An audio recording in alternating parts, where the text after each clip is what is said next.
been stopping, then pouring again. And I just want to show you Highway 87 behind me. In this field, you're usually moving around the plant to check on equipment and make sure everything is working properly. Luckily, he acted quickly and was able to pull him out of the water. One of the little girls made it home quickly because she lives right at this apartment complex. But the other two little girls had to run several yards through this giant lot. I'm going to take a ride on Gumby right now. He's pretty friendly. He showed me some love earlier. Let me hop on this guy. Woo, there we go.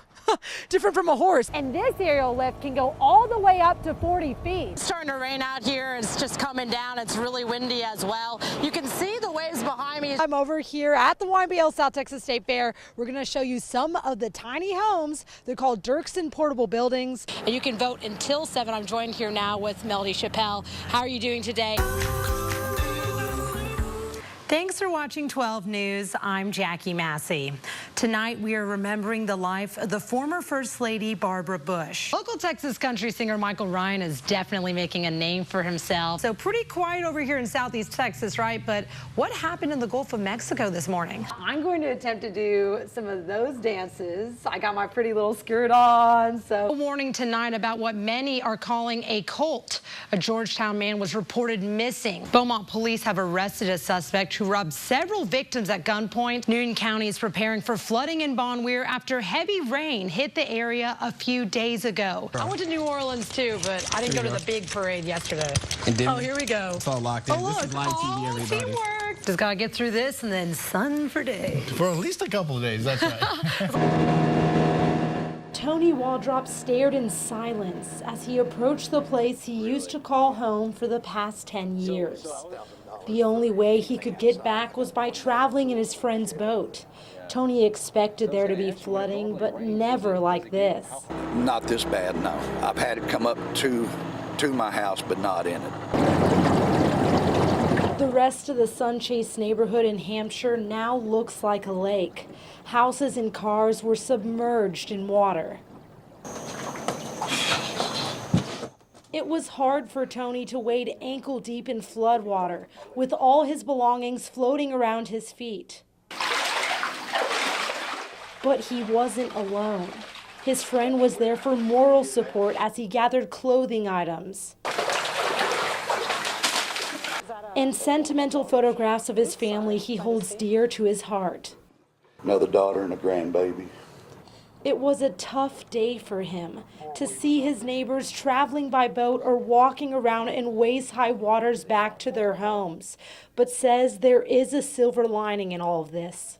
Just glad I got some good friends that come over and try to help me take care of some things, and then see if we can help somebody else if there's other people trapped in here that need to get out. Friends who are helping each other out through this difficult time. It's a bond way stronger than the wind and rain from Harvey. In Hampshire, Jacque Masse, 12 News.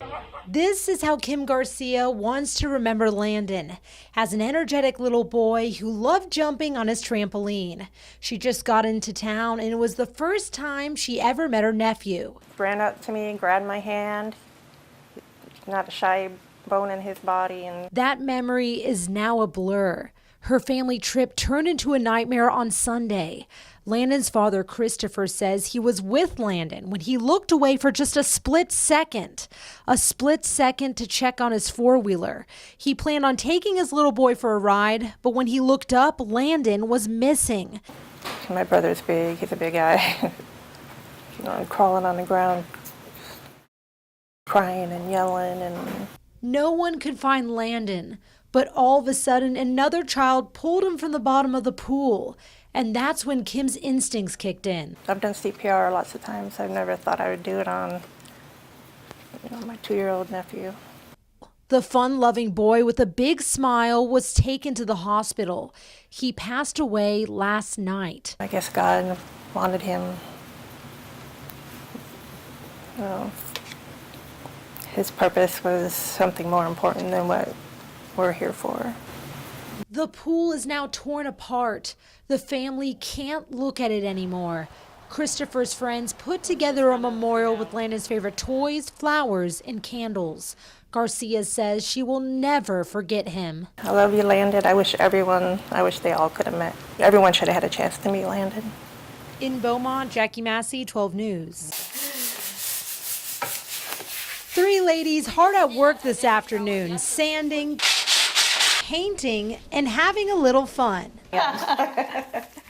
This kitchen now a workshop as members of Westgate Memorial Baptist fix up some furniture. Furniture for people who lost so much during Harvey. And that's what we're just trying to do, is carry each other's burdens, helping each other out. We really do love each other. Rhonda Kreger struggled with her own loss during the tropical storm. The home she lived in for 14 years was flooded with a little over 6 feet of water. People really enjoy giving more than receiving. It's hard to receive, but the giving part it just gives you joy. Giving back, but also bringing home her own piece of furniture. But now I'm less nervous. I don't have to make it as perfect. The woman in charge of all this is Lisa Urban, who is kind and thoughtful. Our church has been helping with the rebuilding, but after hearing that, I said, after the homes get rebuilt, they're going to need furniture. The furniture was either donated or bought by their church. Urban says it was worth every penny. You know, the Lord put it on my heart because as Christians, we rejoice together and we also mourn together. We carry each other's burdens. In Beaumont, Jacque Masse, 12 News.